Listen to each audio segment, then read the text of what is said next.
नमस्कार, आप देख रहे हैं न्यूज नेशन में हूं पिनास त्यागी। खबरों का पंचनामा, हमारा वो बुलेटिन जहां हम सोशल मीडिया पर वायरल हो रहे वीडियोस या फिर मैसेज की करते हैं सत्यता की कसौटी पर पड़ताल। और इस कड़ी में आज बात करेंगे ईवीएम की। 5 राज्यों के चुनावी नतीजों के बाद ईवीएम पर ही सवाल उठाए जा रहे हैं।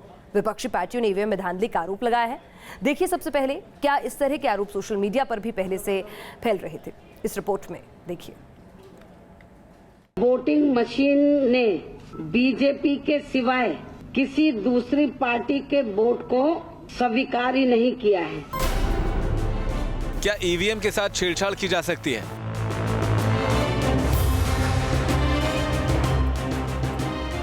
क्या ईवीएम को किसी खास पार्टी के पक्ष में सेट किया जा सकता है?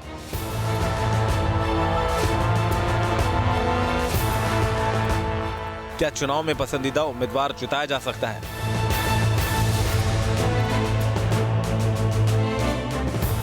क्या मामूली सी ट्रिक चुनाव में हार जीत का फैसला कर सकती है? ईवीएम से छेड़खानी के मायावती के आरोप में कितना दम है? इस बार उत्तर प्रदेश व उत्तराखंड में विधानसभा के हुए आम चुनाव में खासकर केंद्र की सत्ता में बैठी हुई बीजेपी ने षड्यंत्र के तहत जो यहां वोटिंग मशीन में धांधली के जरिए इन्होंने जबरदस्ती की घोटाले वाली भारी जीत हासिल की है, तो इनकी ये बेईमानी वाली जीत प्रदेश की आम जनता के गले के नीचे से आसानी से नहीं उतर पा रही है। क्या पंजाब और यूपी के चुनाव नतीजों में धांधली हुई है? क्या पंजाब में जीत रही थी केजरीवाल की आम आदमी पार्टी? एक मन में ये शक पैदा होता है, कई सारे लोगों का कहना है अकाली दल को और भाजपा के गठबंधन को मुश्किल से 5-6% वोट मिलना था। एक शक पैदा होता है कि कहीं ईवीएम के जरिए 20 से 25% वोट आम आदमी पार्टी का अकाली दल और भाजपा के गठबंधन को ट्रांसफर तो नहीं कर दिया गया है। क्या उत्तराखंड और गोवा के चुनावी नतीजों में गड़बड़ी हुई है? किस मुल्कों ने इसे खारिज कर दिया? खुद पूरे यूरोप में, अमेरिका में, बल्कि जहां से जापान से बनकर आई हैं ये मशीनें, खुद जापान में मशीनों से वोट नहीं पड़ता। उनके यहाँ भी बैलेट सिस्टम है। तो जिन लोगों ने ये मशीनें बनाई हैं ये उनका कारोबार है, और जब वो सत्ता वालों को ये कारोबार बेचते हैं, पैसा कमाते हैं, तो उनको ये भी आश्वस्त करते हैं वो कि उनकी सत्ता बनी रहेगी। 5 राज्यों के चुनावी नतीजों के बाद ईवीएम पर उठ रहे हैं सवाल। क्या है ईवीएम के साथ छेड़छाड़ का सच? 5 राज्यों के विधानसभा चुनाव के नतीजे आने के बाद ईवीएम मशीन विपक्ष के निशाने पर है। बीजेपी की जीत के खिलाफ विपक्ष का गुस्सा ईवीएम पर फूट रहा है। बीजेपी ने सब गड़बड़ किया है। तमाम नेता ईवीएम पर सवाल उठा रहे हैं। दिल्ली के मुख्यमंत्री अरविंद केजरीवाल ने पंजाब चुनाव के नतीजों पर सवाल उठाए हैं। केजरीवाल का इल्जाम है कि पंजाब में ईवीएम के जरिए आम आदमी पार्टी के वोट बीजेपी अकाली गठबंधन के खाते में चले गए। बीएसपी अध्यक्ष मायावती ने भी यूपी चुनाव में हार के लिए इलेक्ट्रॉनिक वोटिंग मशीन को जिम्मेदार बताया है और इसके जरिए धोखाधड़ी का आरोप लगाया है। जबकि विधानसभा चुनाव में शानदार जीत हासिल करने वाली बीजेपी ईवीएम पर उठ रहे सवालों का तीखा जवाब देने से नहीं चूक रही। ये फ्रस्ट्रेशन है, बौखलाहट है। कई राज्यों में आप चुनाव जीतते हैं तब वहां आपकी मांग नहीं होती है। अरविंद केजरीवाल की पार्टी दिल्ली में इतने बड़े मार्जिन से जीती थी, उन्होंने तब तो ईवीएम पर कोई सवाल नहीं खड़े किए थे। आज जब उनकी करारी पराजय हुई है तब वो ईवीएम पर सवाल खड़े कर रहे हैं। मुझे लगता है केजरीवाल हो या कांग्रेस हो, इनकी अपनी कार्यप्रणाली पर इन्हें आत्मचिंतन करना चाहिए। ये इस तरह के निचले स्तर के बहानेबाजी इनको नहीं करनी चाहिए। गालिब दिल बहलाने के लिए ख्याल अच्छा है, अपनी कमजोरियों को छिपाने के लिए तकनीक का जमाना है, तकनीक का सहारा लेना चाहिए। इसीलिए मैं कह रहा हूं कि आधार को जो अंगूठे से जुड़ा अंगूठा किसी का मिलता नहीं है, उसी को जोड़ दिया जाए। तो आखिर क्या सच है? क्या ईवीएम से छेड़छाड़ मुमकिन है? जबकि भारतीय चुनाव आयोग वोट डालने में इस्तेमाल होने वाली ईवीएम को बेहद सुरक्षित मानता है। आयोग दावा करता रहा है कि ईवीएम के साथ किसी भी तरह की छेड़छाड़ नहीं की जा सकती। ऐसे में ईवीएम को लेकर विपक्ष के आरोप में कितना दम है, इसकी करेंगे पूरी पड़ताल। बने रहिए न्यूज नेशन के साथ।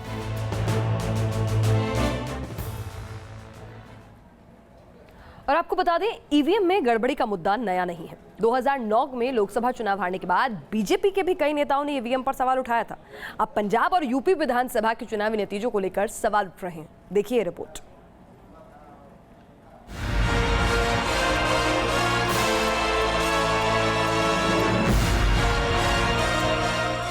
पांच सूबों के चुनावी नतीजे आने के बाद ईवीएम में धांधली को लेकर सियासी फिजा सरगर्म है।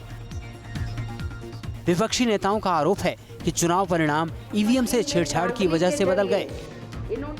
लिहाजा न्यूज नेशन ने ईवीएम को लेकर अपनी पड़ताल का आगाज किया। इलेक्ट्रॉनिक वोटिंग मशीन यानी ईवीएम पर अब तमाम सवाल खड़े किए जा रहे हैं। 5 राज्यों में चुनाव होने के बाद तमाम राजनीतिक दल इस पर सवाल खड़े कर रहे हैं। लेकिन ईवीएम होती क्या है, किस तरह से इसमें डेटा फीड होता है और किस तरह से वोटिंग इसके जरिए की जाती है और कैसे इसकी गिनती होती है, तमाम सवाल हम पूछेंगे। पड़ताल की शुरुआत में हमारा फोकस इस बात पर हुआ कि ईवीएम के साथ छेड़छाड़ की संभावना सबसे ज्यादा कहां हो सकती है। आखिर कैसे ईवीएम पोलिंग बूथ तक पहुंचती है, कौन इसकी निगरानी करता है, क्या चुनाव को प्रभावित करने के मकसद से पोलिंग बूथ पर ईवीएम के साथ छेड़छाड़ की जा सकती है। ये वो सवाल हैं जिनका जवाब ईवीएम पर उठ रहे सवालों पर दूध का दूध और पानी का पानी कर देंगे। लेकिन इन सवालों का जवाब तलाशने से पहले ये जानना जरूरी है कि आखिर ईवीएम काम कैसे करती है। ईवीएम यानी इलेक्ट्रॉनिक वोटिंग मशीन में एक कंट्रोल यूनिट होती है, एक बैलेट यूनिट और 5 मीटर की केबल। ये मशीन 6 वोल्ट की बैटरी से भी चलाई जा सकती है। मतदाता को अपनी पसंद के कैंडिडेट के आगे दिया बटन दबाना होता है और 1 वोट लेते ही मशीन लॉक हो जाती है। इसके बाद सिर्फ नए बैलेट नंबर से ही खुलती है।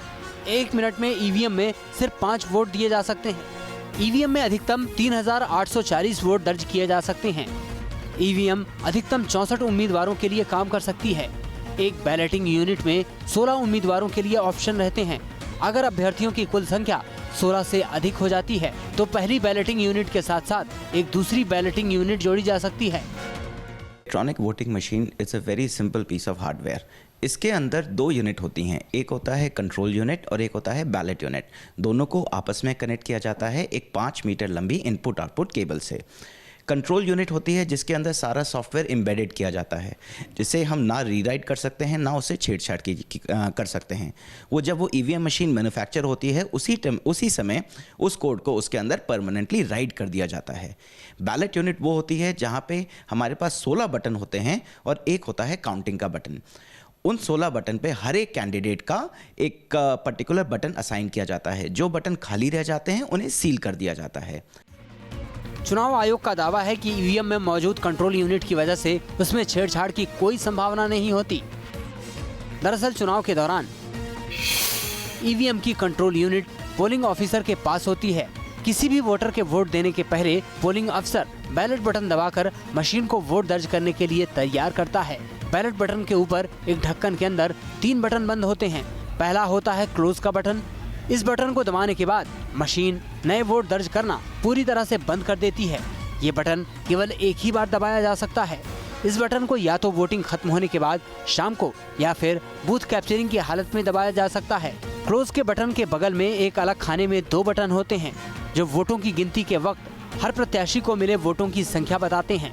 इन परिणामों का प्रिंट आउट भी लिया जाता है और ये परिणाम बैलेट यूनिट के ऊपर लगी एक स्क्रीन पर भी देखे जा सकते हैं। इलेक्ट्रॉनिक वोटिंग मशीन से छेड़छाड़ करना एक बहुत ही मुश्किल काम है, बल्कि मैं तो यहाँ तक कहूँगा it is next to impossible.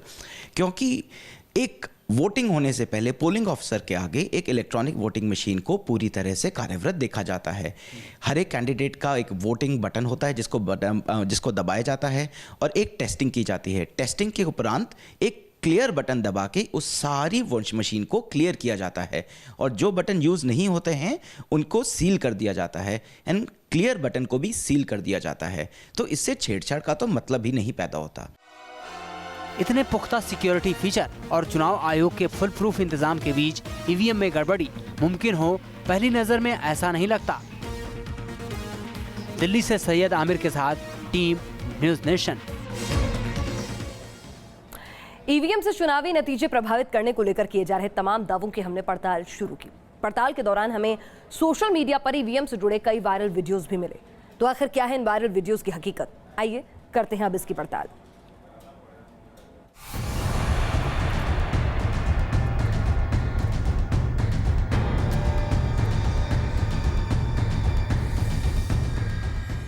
विधानसभा चुनाव के नतीजों के बाद आज विपक्ष वोटिंग मशीन को कोस रहा है, लेकिन ये पहला मौका नहीं है जब चुनाव में ईवीएम के इस्तेमाल पर हल्ला मचा हो। इससे पहले दुनिया के कई देशों में ऐसे विवाद सामने आ चुके हैं। 2009 में लोकसभा चुनाव हारने के बाद बीजेपी के भी कई नेताओं ने ईवीएम पर सवाल उठाया था। ये पहली बार नहीं जब ईवीएम मशीन को लेकर सवाल खड़े किए जा रहे हों। इससे पहले भी चुनाव के बाद कई पार्टियां ईवीएम मशीन में गड़बड़ी को लेकर सवाल खड़े करती रही हैं। फिलहाल राजनीतिक गलियारों में ये एक नया मुद्दा बहस का बन गया है, जो फिलहाल गर्माता हुआ नजर आ रहा है। ईवीएम में छेड़छाड़ करने के दावे की हमारी पड़ताल जारी थी। इसी दौरान हमें सोशल मीडिया पर ईवीएम से जुड़े कुछ वायरल वीडियो मिले। इंटरनेट पर वायरल इन वीडियो में क्या दावे किए जा रहे थे, हमने इसकी पड़ताल की। एक ऐसा ही वीडियो हम आपको दिखाते हैं जो काफ़ी ज़्यादा चर्चा में है। ईवीएम मशीन को लेकर के एक वीडियो जो वायरल हुआ है, जो कि सामने आया है, और इसमें दिखाया गया है कि किस तरह से मैनिपुलेट किया जा सकता है ईवीएम मशीन को, किस तरह से उसको चेंज किया जा सकता है और अंदर जो सॉफ्टवेयर हार्डवेयर्स हैं उनको किस तरह से बदला जा सकता है। ये एक वीडियो जो आप मेरे सामने देख रहे हैं, इसमें पूरा एक प्रोसेस समझाने की कोशिश की गई है कि किस तरह से एक ईवीएम मशीन के अंदर के हार्डवेयर को चेंज किया जा सकता है। ये ईवीएम मशीन और उसके पार्ट्स जो अलग अलग रखे गए हैं उनमें किस तरह से बदलाव किया जा सकता है। सबसे पहले आप ये जो वीडियो देख रहे हैं, इसमें बताया जा रहा है कि किस तरह से प्रोसेस होता है पूरा ईवीएम मशीन में, किस तरह से वोटर अपना वोट डाल सकता है, और उसके बाद अंदर जब ये कंप्लीट प्रोसेस हो जाता है, यानी कि कंप्लीट जब वोटिंग हो जाती है, उसके बाद किस तरह से इसमें छेड़छाड़ की जा सकती है। आगे देखेंगे, आगे आप देखेंगे यहाँ पे नंबर्स वोट दिए हुए हैं और सीरियल नंबर दिए गए। सीरियल नंबर जो हैं वो जो कैंडिडेट्स हैं उनका और जो पार्टी है उनका नाम है और डिटेल है, और वोट उसको कितने मिले हैं उसकी डिटेल यहाँ पे दी गई है। लेकिन यहाँ पर खोल करके बाकायदा हार्डवेयर को खोल करके ये दिखाने की कोशिश की गई है किस तरह से चिप का इस्तेमाल यहाँ पे किया जाता है और उसको किस तरह से बदला जा सकता है।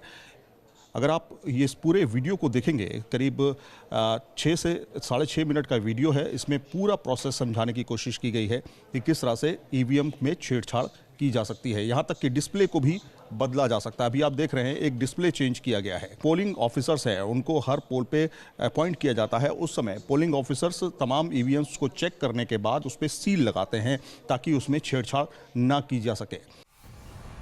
वायरल वीडियो ने हमारी पड़ताल को उलझा दिया था। वायरल वीडियो में दावा किया जा रहा है कि ईवीएम के साथ छेड़छाड़ हो सकती है। अब इस वायरल वीडियो की हकीकत जानने के लिए हमने सीधे चुनाव आयोग से बात करने की कोशिश की। चुनाव आयोग के अफसरों ने वायरल वीडियो को लेकर कैमरे पर कुछ भी बोलने से इनकार कर दिया, लेकिन ऑफ द रिकॉर्ड उनका साफ कहना था कि इस तरह के दावों की कोई हकीकत नहीं है। आज ईवीएम मशीन में वोटिंग को लेकर के तमाम सवाल खड़े किए जा रहे हैं। जिस तरह से नतीजे सामने आए उसके बाद तमाम राजनीतिक दल ईवीएम मशीन के ऊपर ही सवाल खड़े कर रही हैं। ईवीएम मशीन के ऊपर सवाल खड़े करने का मतलब ये है कि इलेक्शन कमीशन के ऊपर सवाल खड़े किए जा रहे हैं। जाहिर तौर पर इलेक्शन कमीशन ये पूरे प्रोसेस के थ्रू ईवीएम मशीन को इंस्टॉल करता है और उसके बाद ही वोटिंग शुरू होती है, जिसमें तमाम अलग अलग जगहों पर, अलग अलग वोटिंग केंद्रों पर ईवीएम मशीन को पहले चेक किया जाता है और उसके बाद ही वहां पर वोटिंग शुरू हो पाती है। कोई ईवीएम मशीन में अगर गड़बड़ी पाई जाती है तो उसको रिप्लेस किया जाता है और उसको सील बंद भी किया जाता है। हमने वायरल हो रहे वीडियो को लेकर साइबर एक्सपर्ट से भी संपर्क किया। वायरल वीडियो को लेकर उनका क्या कहना था, आप भी सुनिए। जब ईवीएम मशीन पोलिंग ऑफिसर के पास पहुंचती हैं या सेंट्रल पोलिंग ऑफिस पहुंचती हैं, वहीं पे सेंट्रल इलेक्शन कमीशन पहुंचती हैं, स्टेट का हो या सेंटर का हो, तब से इसको सिक्योर रखा जाता है और जब तक वोटिंग खत्म ना हो ये एक सेफ मैकेनिज्म में, एक CISF के मैकेनिज्म में इसको सेफ रखा जाता है, जहां पर इसको छेड़छाड़ का कोई मतलब ही नहीं है। अगर इसमें छेड़छाड़ होगी भी ही, जैसे ईवीएम मशीन मान लीजिए अगर आपने खोली है तो कंट्रोल यूनिट के अंदर एक ऐसा डिवाइस भी लगा है, it's a very small chip, जो बता देगा कि when was the last time machine was opened for repair or for any other reason। तो अगर हम ईवीएम मशीन को किसी तरीके से ले भी लेते हैं और उसको खोलते हैं, वो चीज भी रिकॉर्ड हो जाती है, तो छेड़छाड़ का इसमें मतलब ही नहीं। एक्सपर्ट ने भी इस वायरल वीडियो की विश्वसनीयता पर सवाल उठा दिया। यानी हमारी अब तक की पड़ताल और एक्सपर्ट के बयान से साफ है कि ईवीएम के साथ छेड़छाड़ का जो दावा किया जा रहा है वो पूरी तरह से गलत है। दिल्ली से सैयद आमिर हुसैन और दीपक सिंह रावत के साथ टीम न्यूज़ नेशन। और अब एक और वायरल दावे की बात करते हैं। अखबार में खाना रखकर खाना कैंसर को दावत देने जैसा है। क्या वाकई में ऐसा है?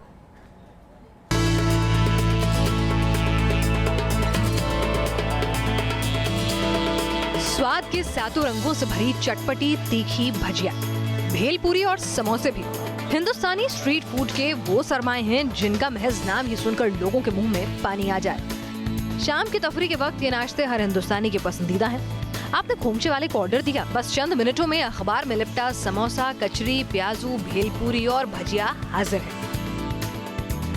लेकिन सोशल मीडिया पर वायरल एक मैसेज का दावा है कि अखबार के टुकड़ों पर इस तरह का खाना आपको कैंसर की सौगात दे सकता है, आपके पेट में ट्यूमर की वजह बन सकता है। देखिए, वो जो केमिकल है वो उसमें परमानेंट एडहर नहीं है न्यूज़पेपर के साथ, कुछ ना कुछ अंश तो उसका फूड आर्टिकल्स में आता ही है। ऑयल के साथ वो ज़्यादा मात्रा में आ जाता है, या सूखी चीज़ होगी, ड्राई होगी, या वाटर बेस्ड कोई होगी। इसमें बेंजीडाइन, नेप्थाइलमीन, ये तरह के तमाम सारे ऑर्गेनिक केमिकल्स होते हैं जिनके नॉन साइड इफ़ेक्ट्स हैं बॉडी में। नियामक संस्था के मुताबिक अखबार में रखे खाने के जरिए लोगों के शरीर में कैंसर जैसी घातक बीमारी तक हो सकती है। अखबार छापने वाली स्याही में खतरनाक बायोएक्टिव तत्व होते हैं जिससे सेहत पर बुरा असर पड़ता है। इसके साथ ही पब्लिशिंग इंक में हानिकारक रंग, पिगमेंट और परिरक्षक हो सकते हैं। FSSAI ने भी सभी राज्यों और केंद्र शासित प्रदेशों के खाद्य सुरक्षा आयुक्तों से कहा है कि वो इस बारे में लोगों को जागरूक करें। Food standard and safety department जो है भारत सरकार का, उसने एक नोटिफिकेशन भी जारी किया और इस पे बैन लगाया और सारे लोगों को अवेयर करने के लिए बोला। ये रिसेंटली आया है। हमारी पड़ताल में सोशल मीडिया पर वायरल ये मैसेज बिल्कुल सही पाया गया। तो अगली बार जब भी आप चटपटे स्ट्रीट फूड का लुत्फ लेने जाएं तो सावधान रहें, अखबार में किसी भी तरह की खाने की चीज ना लें। Team news nation. तो हमारी इस खास पेशकश में फिलहाल के लिए इतना ही। देश और दुनिया की तमाम अहम खबरों के लिए आप बने रहिएगा न्यूज़ नेशन के साथ।